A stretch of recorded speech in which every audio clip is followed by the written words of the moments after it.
Welcome back. You're listening to BioInsights, the show where exercise science meets commercial reality sometimes. Um, Sometimes.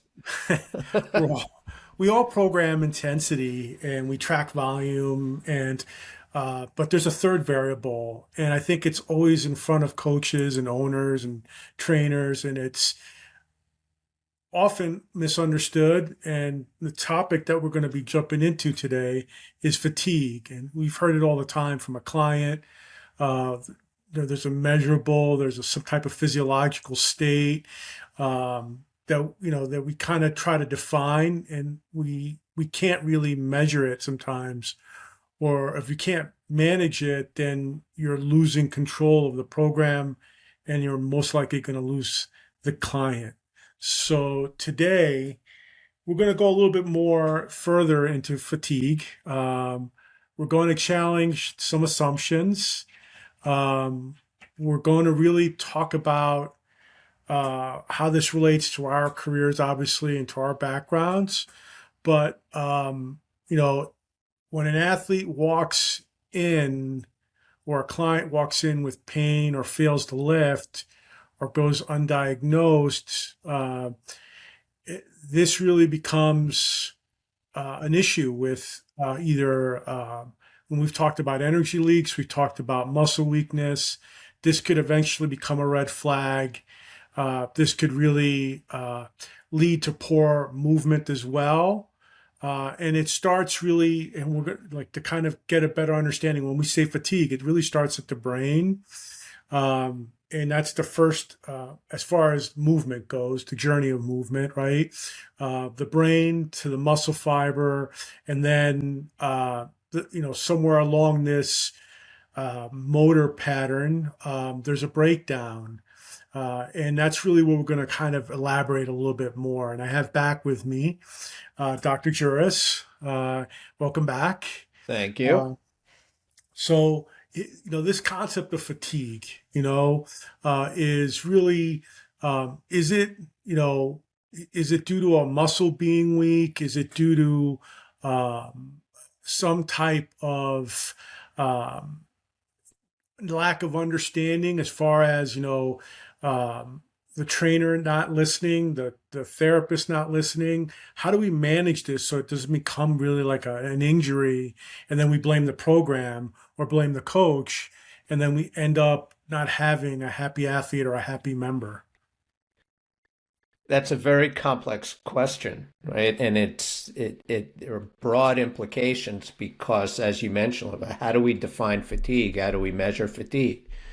And there are different stages of fatigue, right? So there's acute fatigue when someone's training or they're running or they're in the weight room lifting. Acute fatigue is you're getting tired, right? While you're doing it, you're getting tired. And when does fatigue, I'll ask you a question. When does fatigue actually begin when you're in an exercise session or doing a specific exercise? When do you start fatiguing? I think once you start moving, period. Yeah, exactly. You start fatiguing immediately. It's Yeah. not like, sometimes we have this vision in our head, like somebody's doing a weight training exercise and they've Oh, done 10 and then all of a sudden they reach this point and they can't move it. So they're fatigued there. No, they were fatigued the moment they began. It's just a cascading downward event, right? So you get more and more fatigued. The other question is why? I mean, why do we fatigue? So there's the energetic component of it, right? We're running out of ATP. So our metabolism isn't providing us enough energy to be able to do what we're doing. Um, so that's one reason. But the other reason is there's a protective element to fatigue because if we didn't fatigue and we kept pushing the tissues and we kept driving the neuromuscular system beyond capacity at some point, beyond its tolerance, right? So there's a tolerance to everything that we do.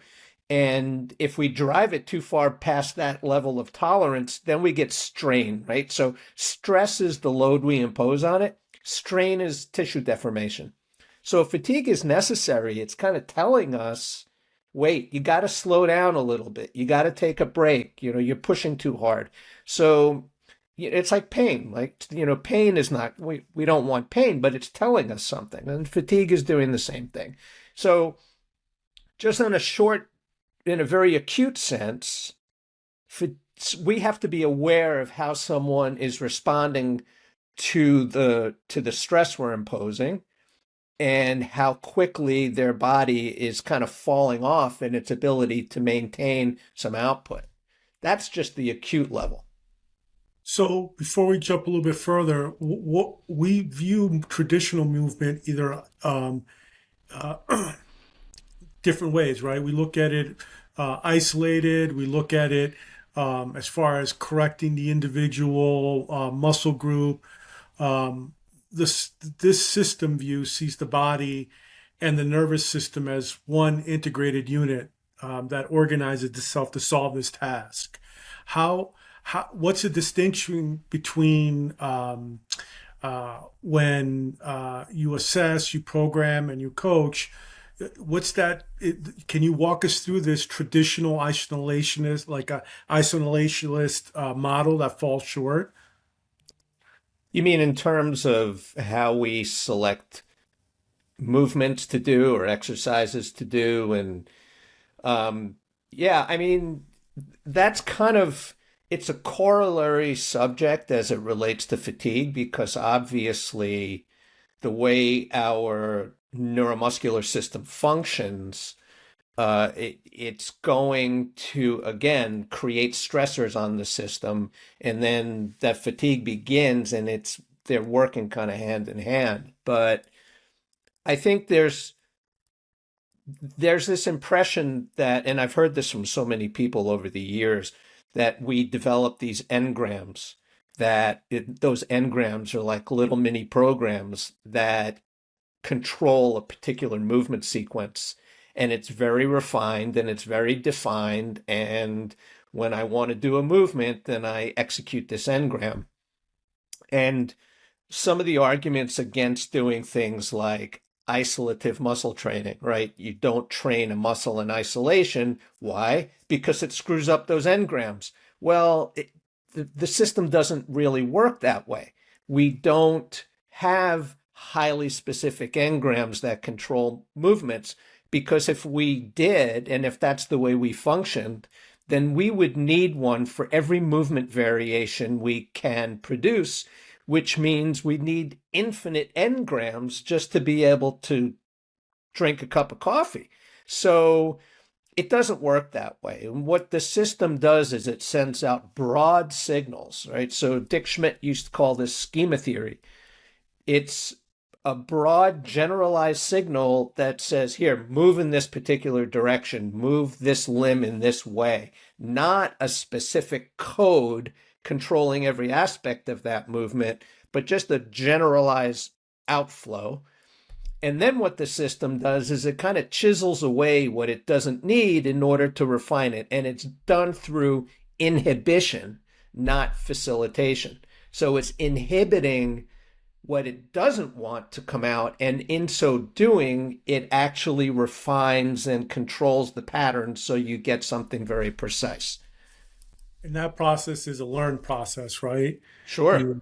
It's a skill, you learn it. So then, how do you pick up an egg without crushing it then? Yeah, so the first time you do it, you crush it.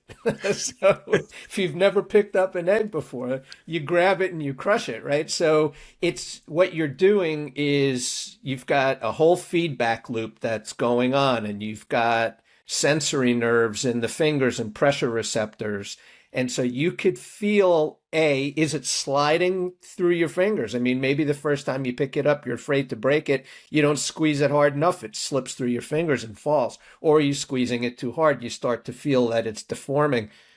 This is a feedback loop that is controlling everything that's going on. All the motor outflow is constantly being monitored so that the system understands how much force is being produced, how much force is required, and then how does it actually control that process to make sure that you get what you want.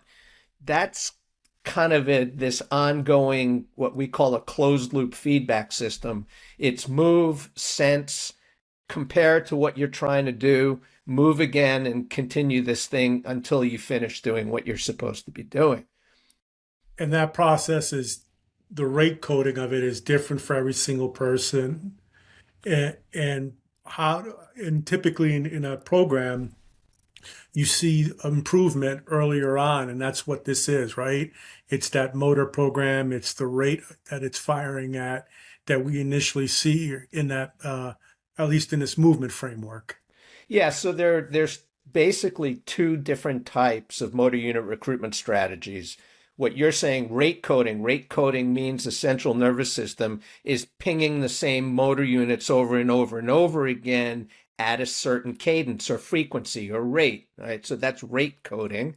The other one is called spatial coding, in which it's going to recruit across a broader group of motor units. Now, getting back to what you were saying earlier, and even trying to tie this back to the whole fatigue concept, people have this idea that motor units exist within a certain part of the muscle, or in some cases just exist within a muscle. The reality is that motor units have connections to muscles all over the body. So a single motor unit that you're firing from motor cortex as it descends in the system will connect to muscles all around the body, not just to one specific muscle. So muscle behavior and motor unit behavior or motor outflow is what we call synergistic. So a synergy, when we're executing a movement pattern, that synergy will involve several muscles from the core, from the trunk, from the shoulders, from the arm, all through the system. So when we're so concerned about, well, we can't do something in isolation because it's going to screw up the system. No, it's not going to screw up the system because the whole system's working anyway. It's about the brain, right? It's learning to stop fighting itself. Yeah. And in terms of what you're saying is seeing early improvements in a training paradigm, that's exactly what's happening. You don't see morphological change within the first 2 to 3 weeks, but it's in those first 2 to 3 weeks that we see the greatest gains in programming and in our strength or coordination or cardio output, whatever that case may be. And that's a neural function. That's not a morphological function. So it's the brain learning how to make this process more efficient, how not to leak energy, how to not only recruit patterns of motion, but to create this inhibitory system that refines the movements and eliminates unnecessary activity. Neural disinhibition, basically. Yeah. Or inhibition, as the case may be. Yes. It's inhibition. It's we're inhibiting. And that's what we learn to do. We learn to cut off unnecessary activity. And there's certain anatomical structures that we've studied in this whole process, right? Can we start with the Golgi tendon organ? Well, the Golgi tendon organ is basically it's kind of a stretch receptor. It's sensing tension on the tendon, which is then going back to the brain and saying, hey, this muscle is under load, and we have to control that. If it gets too great, obviously we can get injury to the tendon. So it kind of triggers an inhibitory pathway. It's going to generate what we call an ipsilateral same muscle inhibitory response. So when you start really yanking on that tendons, what the central nervous system is going to do is it's going to quiet that muscle activity down so that you don't injure the tendon. So again, that's a sensory feedback loop that is telling the system that we need some inhibition here because otherwise we're going to overload the system and create strain. So then how do you upgrade that? Does hypertrophy help? Well, I suppose having more muscle mass will allow you to accommodate more load and more stress for sure. But really what you need elasticity in the muscle. So you need to have length, the ability to move it through a greater length. And then you need strength at different lengths in the muscle so that it's able to manage force at different resting lengths or moving contractile lengths. And, it's just conditioning. It's like training the system little by little over time to be able to tolerate the stresses that we're imposing on it. So, in a sense, it's not anything new. I mean, this is what training is all about. This is about progression. What we're talking about, though, are some of the underlying mechanisms that are driving the need to progress and getting us to understand how we should progress somebody over time. And it's that underlying science, these underlying mechanisms that are the root issue that we have to address when we're training. Programming movement versus programming muscle, basically. Yeah, I mean, that's kind of an interesting it's an interesting approach because people will say, well, you can't train a muscle in isolation. I mean, I've heard this all the time. Never do leg extensions. Well, why Ah, not? Yeah, because when you do, the body doesn't work that way. Like the knee doesn't work in isolation. And so if you train leg extensions, it's going to like break apart your motor patterns. And I'm like, the brain's not that stupid. yeah. So there's no reason why you can't train a muscle in isolation in order to improve its contractile ability and then let the brain use that and integrate it back into the movement pattern. It's the idea that, if we do something like that, we're going to suddenly become motor morons is challenging at best. I mean, it's just, it's not true. It's really just, that's the history of PT, right? Physical therapy. They isolate, then they reintegrate. Mm-hmm. There's a reason why you isolate, because there was a breakdown of movement. And if there was a falling in that movement pattern, you know, we were looking for that individual, and we're trying to understand what they're missing in that equation, you know? Yeah, and by the way, inversely, what the system will do is that if it has a weak link, it's not going to say, I need to strengthen that weak link. What it's going to do is compensate for the weakness and use everything else that's available so that it doesn't have to use this. And, I've done rehab on over 300 ACL patients in my career. And what's very, very clear is after ACL reconstructive surgery, you get tremendous atrophy in the vasti, right, in the knee extensors. And you could say, well, we don't want to isolate the knee extensors, but the central nervous system is not going to just say, I need to strengthen these muscles through this larger movement pattern that I'm doing, right? I'm only going to do this integrative movement scheme. The system is going to avoid using those muscles, not use those muscles. And so the only way that you could bring them back, that you could get them up to the level that they need to be, is to isolate them. And, that's been a contentious concept for so many years. And I did leg extensions with ACL patients and people thought I was nuts, but it worked. So, and then a few years ago, the British Journal of Sports Medicine finally came out with a position statement saying you have to do leg extensions in ACL rehab. And I was thinking, what took you so long? it, I think we need to be open-minded and less dogmatic. I think that's been kind of the history of the industry as well as sometimes of education. We get way too dogmatic and we're not asking better questions. And, that's kind of the struggle to understand how the systems work, but then how then when it's under stress, how do we then take a look at this concept that we kind of kicked this off with was fatigue. Mm-hmm. It's a temporary thing. It is reversible. The capacity to produce force despite that effort that keeps on increasing. Can you walk us through that term temporary and reversible? Why does that matter so much?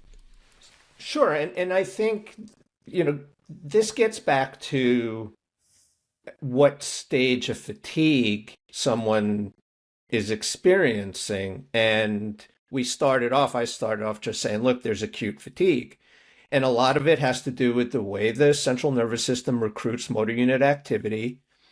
We begin, if I'm doing a weight training at bench press, I begin fatiguing immediately. And then at some point that manifests into I can't push anymore. That's acute fatigue, right? And that's okay. I mean, what you're doing is you're working, then you're resting, and then you're working and you're resting. And there's an element to this I want to cover, but let me just answer the broader question you just asked, and then I want to get back to this. So like, just put a pin in that for a second. Then there is residual fatigue. So what is residual fatigue? Well, it means that you did a workout on Monday and Tuesday you're feeling sore and kind of tired, and your muscles ache, right? And you feel a little bit lethargic. That's residual fatigue. And there's nothing necessarily wrong with that either. All it's saying is that you did a really hard workout on Monday and your body is still recovering, right? So there's some muscle tissue adaptation going on. There's some metabolic adaptation going on. You're kind of tired. You're a little worn down because you did this really hard workout on Monday. So that's okay. Residual fatigue, if you feel that way, it's okay. But here's what you need to think about. If you're in that state, the last thing you want to do is another hard workout, either Tuesday or Wednesday, because now that could lead to what we call cumulative fatigue, which means the residual effects of training are starting to accumulate, and you're not getting the recovery that you need. Probably you're not sleeping as well either when you get to that point. So that's something to watch out for. So if you're training, or if you're a trainer training someone, and you see that, your client comes in and they're a little sore, they're a little tired, go easy, change the modality, like do something a little different. They should recover. Another day later or 2 days later, they should be right back to where they were. That's a good cycle. That's acute fatigue leading to residual fatigue, going back to a nominal state, homeostasis, and then we can start all over again. I heard a good analogy of that. Think of a smartphone that hits about 5%. The phone dims, dims, and then the background starts slowing down, all because you're trying to maintain the core operating system. And that's kind of like what we're talking about. Yeah. I mean, the system has to go through a cycle of stress recovery. But if you're not getting the recovery, which is why now recovery has become such a big thing, suddenly you get an accumulation of fatigue. And if you don't stop that, if you don't put a stop to that, then you end up with overtraining, right? Now you're at this long-term overtrained state, and it's going to take you weeks or months to get yourself back together. So trainers have to be aware of it. What you can do on an acute level is looking at somebody training. You could see when you apply a stimulus or a load or a stress, what is the rate at which someone starts to break down or starts to show behavior? Because again, fatigue is beginning immediately, but how quickly do you drop off the cliff? And that's where technology can be really helpful, right? That's where accelerometers can be really helpful, because if their rate of acceleration is dropping really quickly, you're overstressing them. Yep. It's surfing the wave of cumulative fatigue. That's exactly really what you're trying to do without drowning them. That's exactly right. And over time with conditioning, you're able to recover better. You're able to apply more stress and recover from that stress. But going back to what I stuck a pin in, I think this is kind of an interesting concept that some people aren't always aware of. So in a lot of cases, especially as it relates to weight training, we think fatigue is all about, lactic acid production and, ATP degradation. We don't have enough energy and we're losing ATP. That is what we call a postsynaptic issue. Postsynaptic means it's after the synapse, so the neuromuscular junction, it's post-junction in the muscle. But there's a kind of fatigue that occurs centrally. And folks aren't necessarily aware of that. So I think it's worth noting what happens in the neuromuscular junction is when the signal comes down from the nerve releases ACH, acetylcholine, into the synapse, and that's what triggers the postsynaptic potentiation and activation. If acetylcholine stayed in the synapse, we'd end up with rigor mortis. It would keep you contracting, and then you'd Not get stiff. ideal. No, and it's not what we want.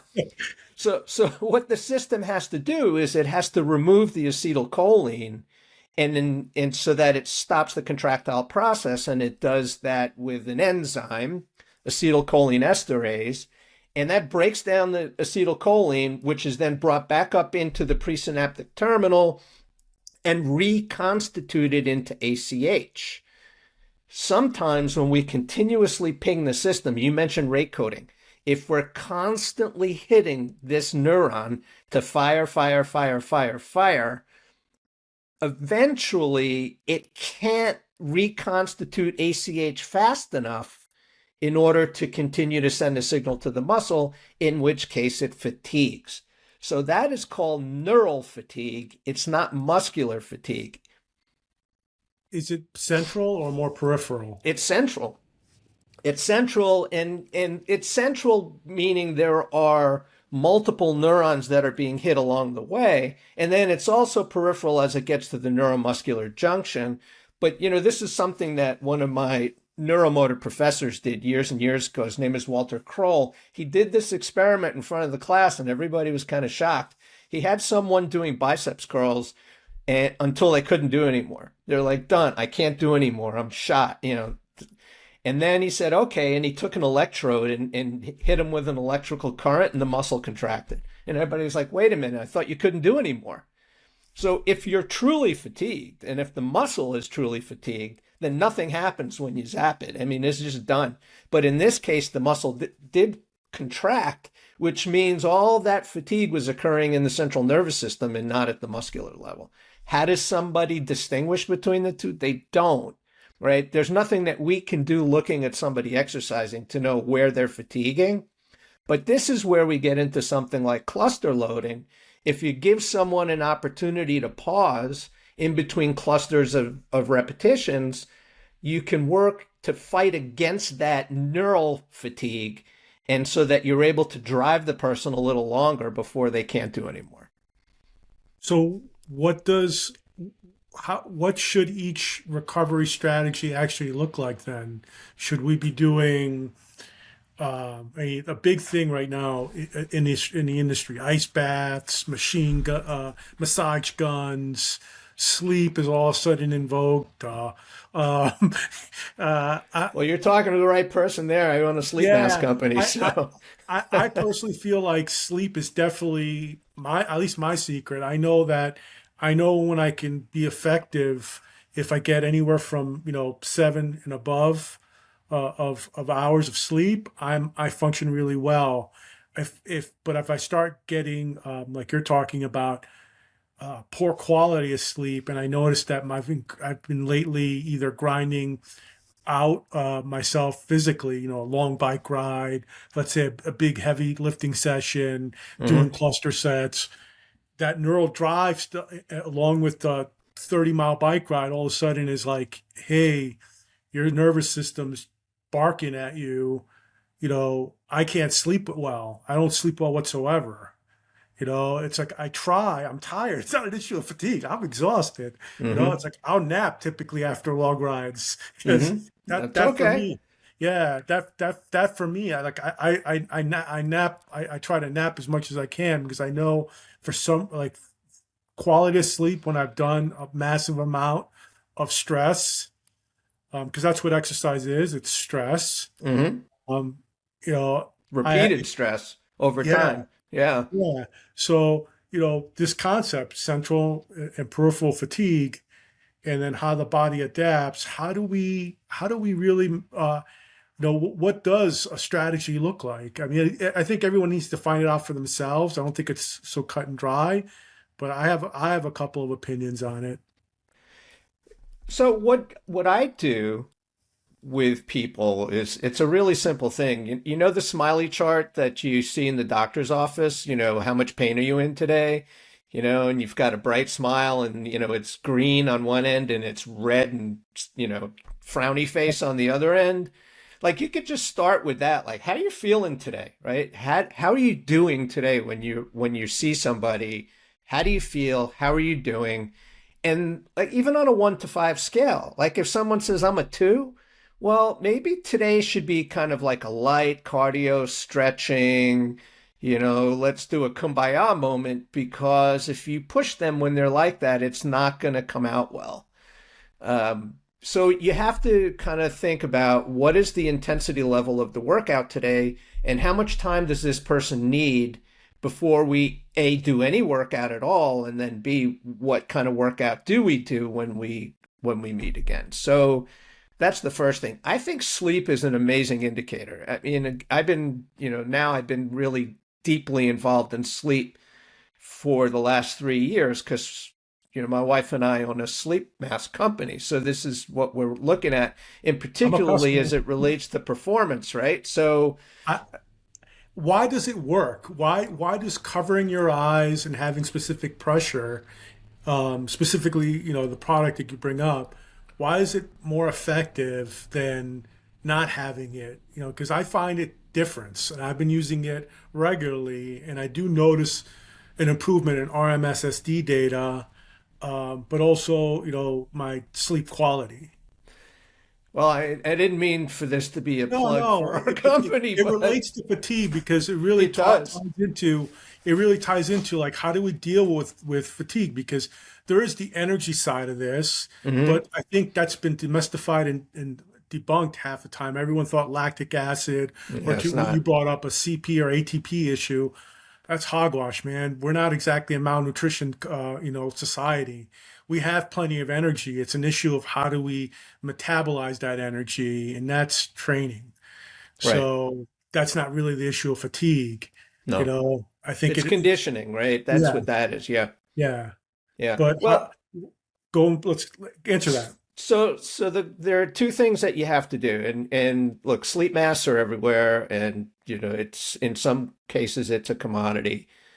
The first thing you need to do is turn the lights off, right? Get the lights out because of circadian rhythm. We really need to by blocking light, we stimulate melatonin secretion, and that just tells your brain it's time to sleep. Right? It doesn't create the sleep state, by the way. It's just telling your brain it's time to wind down. It's time to get you to sleep. And now you have the hard work to do, which is actually getting to sleep. What we discovered, and this relates exactly to what we're talking about, we pooled hundreds and hundreds of people, and what we discovered was that 65% of the folks that we talked to said they couldn't sleep because they were stressed and couldn't turn their brains off. Stress is what's keeping people from sleeping. Now, there are two types of stress. There's sort of emotional stress, right? Psychological stress. You had a tough day at work. Your kids are screaming, whatever the case. And then there's physical stress. And this is what we're talking about in this case with exercise and training. We're imposing stressors on people. That's what exercise is. Continuous, repeated stress. But we're not recovering from that. So this residual fatigue that we're experiencing is not converting back into homeostasis in a normal state. That stress is affecting our sleep. And because so much recovery occurs during deep sleep stages and emotional recovery during REM sleep, without that, if you're missing that, you're going to end up with more of a cumulative stress. And that's so our mask actually has an acupressure feature in it. It's right between the eyebrows. That talks to the trigeminal nerve. So the trigeminal nerve is the fifth cranial nerve, and there are branches right around the middle of your eyebrow. When you press on that in between your eyebrows, it stimulates cells in the trigeminal nerve that actually communicate with the brainstem and initiate GABA secretion. So GABA is the primary inhibitory interneuron. It's GABA that quiets your nervous system down and gets you to go to sleep. It also works in all these other inhibitory pathways. So that's what our sleep mask does. It's using acupressure, not drugs, not supplements, not electronic devices, but acupressure to stimulate the trigeminal nerve and get you to quiet down so that you can go to sleep. So, I think this is also appropriate to everyone that's using exercise to program, right? Because sleep's an immediate tool for fatigue management. But to your point, residual fatigue, we're not going to stop moving. We're not going to stop exercising. We're not going to stop being under stress. How do we then modulate that and understand that?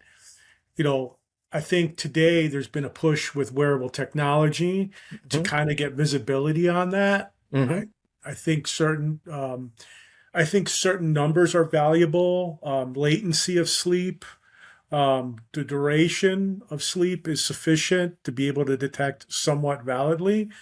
I also think the RMSSD data, to an extent, it's more of a health metric. I think people should need to understand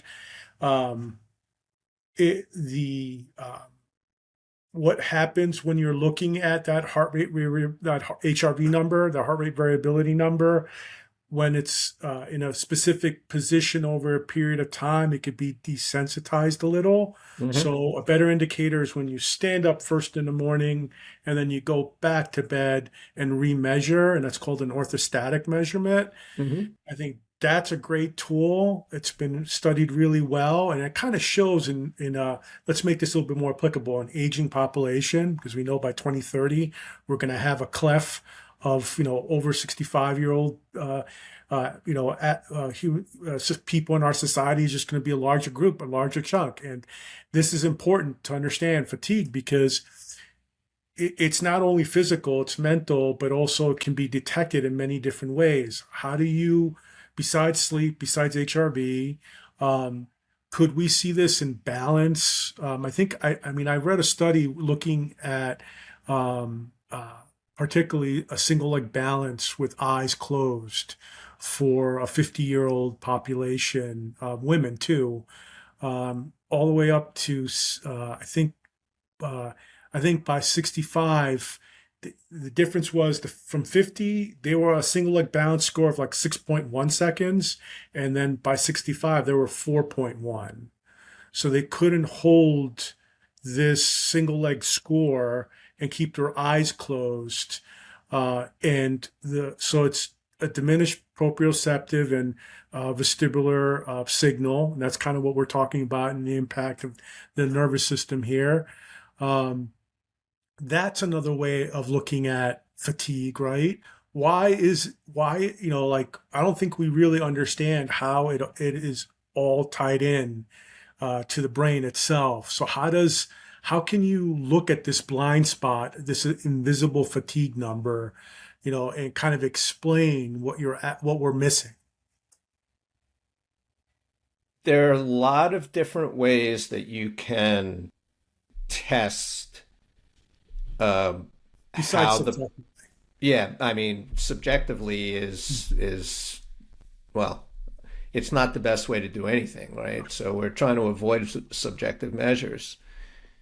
So the single leg stance test is what you do is you do it with your eyes open and then you do it with your eyes closed. So you want to see what the difference is when you extract visual controls from it. So with your eyes open, you should be able to hold a single leg stance for about 10 seconds, right? And so when you close your eyes and you don't have the visual field helping, now suddenly you start to see a drop off. And you're right, as you get older, the amount of time that it takes you to fall over is getting shorter and shorter and shorter. The other thing that's kind of interesting is just looking at cognitive load, and there are things that you can do with that, because basically when you're really stressed, the ability to process information becomes challenged. And there's been some interesting research in this. It's things as simple as a pursuit tracking task. There's there's a string of lights and you have a switch and you're looking at the lights go down the string, and when it goes to the end you have to hit the switch so that you time hitting the switch to that light reaching the end point.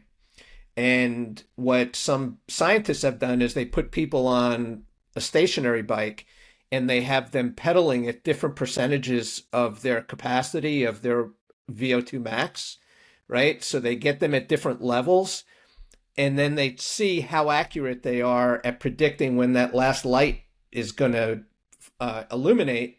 And what they find is the greater the physiological stress, the worse they are at predicting when that light is going on. So there's this error, this latency between the light and the finger hitting the switch, and it gets bigger and bigger and bigger as the stress increases. So you could also say if somebody is overall very stressed, not just a physiological stressor on a bike, but if you're overall highly stressed, very tired, not sleeping, your ability to do things like that is going to start to really crater. And you can measure stuff like that pretty easily. Stroop test, which is a Yeah. great test to use. I think, people should look that up. It's really wonderful. And if folks are really struggling with it and the timing of their responses is getting longer and longer and longer, now you know that somebody's entering this cumulative fatigue state and you need to back off the stress, or they have stuff going on in their lives that they're not telling you about. Yeah, I did Stroop testing with a population of Parkinson's disease patients where we looked at the Stroop test score in comparison to an accelerometer on their digits, Mm-hmm. correlating it to their L-DOPA use. Mm-hmm. And when I realized, the impact of something so simple to administer and to be able to modulate, like you need more L-DOPA, you need less L-DOPA, because there's really it helps dial in medical case dosage as an example. And it's the same thing. We're looking at the nervous system, you Yeah. know. So I think what people need to understand is what tools do you have available? And I think mainstream, I think the wearables are here. 25% of the population already uses it, but has no clue on what's an optimal sleep latency number. Well, what's an optimal HRV number? In your working session, you could look at, tonnage moved. You could look at power metrics. Those are two optimal. Range of motion is the other feedback tool that you could look at. Balance. I think it's whatever you're going to do. How you should check. You should It's the concept of auto regulation, right? Mm-hmm. I've seen it implemented. What I've just suggested in a team sport environment very effectively. Orthostatic tests, because they're super regimented. To get that score in the morning is tedious. I mean, before you do anything, stop there for 90 seconds, collect this data. You can't go anywhere. And then lie back down, collect this data again. Easier said than done, because when you start your day, I mean, if you have a pet, dog needs to go walking. Mm-hmm. Cat's not going to sit there and go, I don't want to be fed.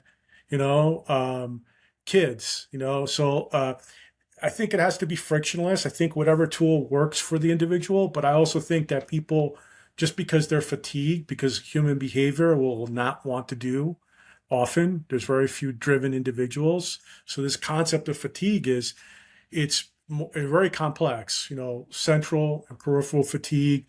You can see it, but I hope people understand that fatigue is not related to fuel any longer. Lactic acid is not a reason for your tiredness. There's central governing theory. Are you familiar with it? Remind me, because there are a lot of ways of. Basically saying that your fatigue is the limiting factor of your fatigue is it's in your head, more or less. You're stopped because it's in your head. You gave up, basically. Yeah, I mean, listen, there is some of that too. So how does anybody push through uh, this sense of they're failing, right? They can't go on. I mean, people do it all the time, especially with distance events, marathoners or triathletes.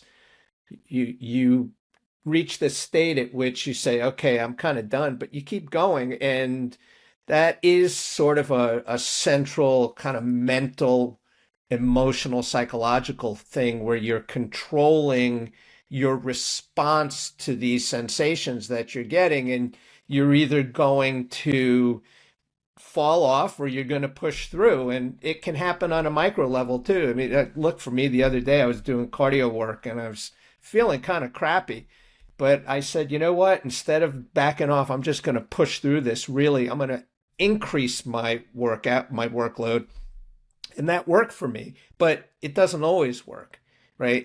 And so you have to be really aware and really tuned in to how you're responding to this stuff, because otherwise you can push yourself when it's not appropriate. Yeah, I think a lot of it is also the talk that you're having in your head. Yeah. Because I mean, that's at the end of the day, that's something that when I've coached my kids' soccer teams, or when I've, worked with athletes, or I've worked with clients, it's always trying to teach them that what you say impacts you, or what you're thinking impacts you. But it's hard. I mean, I found myself in the same predicament, often, many a times, and something that I think everyone needs to program design. So there's reasons why, you monitor yourself, and that you also plan for recovery. And I think that's something that is not. I mean, now it's in vogue, right? They're like, every 3 or 4 weeks you should unload. I'm like, in the past, it was never that. It was hammer, hammer, hammer. Make sure the client is in a sweaty shirt, shaking in convulsions on the floor, and then everyone sees it, So it's for a long time, it was I would say, borderline abusive. Um, Results worked, right? There are um, outcomes that come from that type of training. But I think I'm happy to say that I think we've learned a little bit more of a humane, more of an efficient way of addressing this in the program. Um, It's the biggest loser approach, right? yeah, Just yell at people and scream at them and belittle them and see if you can get them motivated. And you know what? Some people respond to that kind of stuff. I but admittedly, if you have a client who's a masochist and they like to be belittled and yelled at that way, and that gets them going, so listen, go ahead, do it. But I haven't come across too many of those folks myself, so you know. a lot of the people that did programming like that eventually just yo-yo back, unfortunately. Yeah, they do. Look, and in terms of some of the wearables and the technology that we're using when it comes to sleep, for example, sleep efficiency is something that people should be looking into. So sleep latency is how long does it take you to fall asleep? And, 20 minutes is kind of like Yeah. the upper limit for that. If you're going longer than 20 minutes, there's a problem there. Uh, the other one, as you said, is duration. So how many hours are you getting? But the way that you sleep and the cyclical nature of sleep, it's like you don't fall asleep and then go into deep sleep and then REM sleep and then you wake up. It's you're going in this like 90-minute cycles between deep sleep, REM sleep, and then light sleep. So light sleep is not a recuperative sleep. You don't have the adaptation that occurs, but what light sleep does is it keeps your body quiet, it keeps your heart rate down, it keeps your brain activity down, so that when you have really good bouts of light sleep, the next stage is deep sleep, and you'll get better, more productive deep sleep. By the way, that's what our sleep mask does. We'd look at a lot of sleep data. When you get a prolonged sleep cycle, so you get an increase in total sleep time, but the majority of that is occurring in light sleep. So it's preventing you from waking up. So when you're in light sleep during the night, that's when you wake up. Yeah.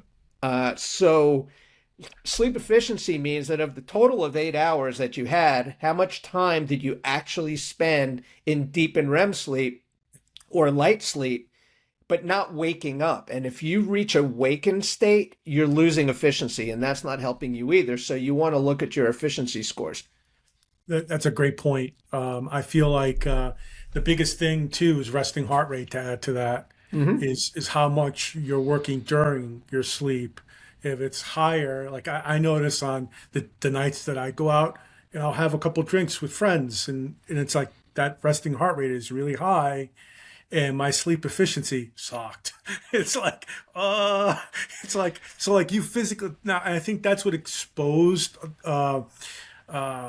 lifestyle choices to Mm-hmm. people and their wearables, and they're like, well, I get this, and then I won't get started with the readiness score. I think that's a It's marketing. wishy-washy. Yeah. Yeah, I think that's more marketing than science right now. There's room for argument. If people are not happy with it, put it in the comment section. I personally believe that keeping it really simple and evidence-based, resting heart rate, knowing where to place HRV values, the sleep information that we just discussed is huge, but blood work as well. Mm-hmm. Taking a look at certain blood markers should be done more often, and not just your LDLs and HDLs. We should be looking at your hormones. We should be looking at your thyroid. We should be looking at your ApoB score, looking at all these metrics because they're reflective of this stress state as well. And seeing that insight really helps you truly be preventative as you're aging and practice health span in a meaningful way. Um, you know, Sadly, we have to invest in it out of pocket. And that's a whole other discussion. But I think the biggest thing is it all comes back to stress and fatigue and how the body copes with fatigue. I think fatigue is part of the story. Kind of when I started is we measure load, we measure repetition and duration, but fatigue is that other variable that I think you just need to understand. And to your point, like I had a heavy day Monday, I'm still feeling it Thursday. I'm not going to sit there and go, I'm going to crank it up again and I'm going to do more, maximal intensity. I might just do more reps and more range of motion or something that's going to promote movement or work on a different skill. And I think that's what exercise is at the end of the day. It's skill. It should translate to your functions and or to your lifestyle. And I think that's really the benefit of exercise at the end of the day. Yeah, I think, being cognizant of where someone is in that pathway and how they're responding. Look, we're going to have good days and bad days. I mean, that's just because we're human beings. We don't operate in a steady condition or a steady state. We try to reach this balance, what I've been calling homeostasis. But there's a range of that, right? There isn't one particular level that we're always operating at. So we need to be aware of how we feel physically, emotionally, and what we would call flow. Like flow is something that it's a term Mihai Csikszentmihalyi developed. I can't even remember when he did that, but flow is about finding the ideal match between the stress or the challenge that we're given and our ability to respond to it and perform in that state. Yeah. That's really flow. And if we can achieve a level of flow, we can get people to where they want to be and get them to a better place, and hit that lifespan target that we're talking about, or I, health span. I think I contributed 12 years to trying to get the flow with a lot of NCAA and NFL and MLB teams looking at physiological data. We tried to answer this through trimp scoring and trying to look at the heart rate times that you spent in these buckets and giving them a score and looking at it as a load number and then looking at the average number based on their season, based on their position. And there was some interesting correlation, but that doesn't mean that it was scientifically valid. I think it's a great scoring system. I think it's kind of been um, now lately used more for getting behavior change than trying to get meaningful evidence-based practice. I think it's been misappropriated because I think you got to contextualize it. You got to look at other data points.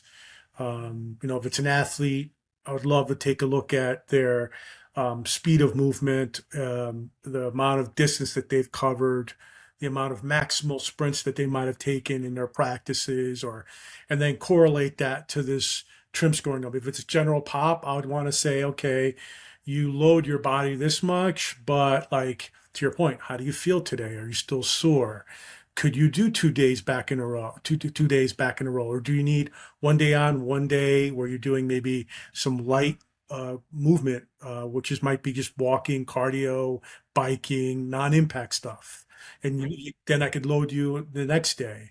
But it's understanding that and having that discussion, and also understanding that this is the journey that you're putting a client on or a patient on. It's not just cookie cutter and everyone does one on, one off, or two on, three off. Understanding that individual. And I think that's a challenge in itself, because it's still, I haven't, it's very hard to do, continuous individualized, because there's a lot of time and effort. And I think with technology, it's gotten better to be able to scale that, to be able to help that individual and to be able to assess tons of data in a shorter period of time. Yeah, I mean, I think ultimately AI will help us to do that. But yeah, I mean, look, everybody responds differently. I know, like, I work best on a 3 on, 1 off kind of schedule, like 3 days on, 1 day off. That works really well for me, but that's not going to work for everybody. Yeah. And as you just said, assigning like you're going to work out Monday, Wednesday, and Friday to everybody. It's like not everybody responds that way. And people have different work weeks and they have different schedules. And so all of that stuff has to be factored into this thing. And then there's that sort of instantaneous recognition of what is the current state of the organism. Where are you right now at this moment? And one of the things I happened to see someone put together a Claude-based workout scheme. So you don't need a personal trainer anymore. You just put all your personal information into it and all your history and you throw in every resource that you could find, and it's going to come up with a plan for you. And that may be true, but that plan isn't going to look at you on Wednesday and say, did you have a crappy day last night? Did you drink too much last night? Like, what happened to you? Why are you responding this way? And that's the missing piece. Yep. Right? We've got to have this feedback loop available whereby we can constantly assess where we are and then make changes based on that. I like using it as a co-pilot. You know, I love being able to get the biofeedback, and it just makes training a lot easier.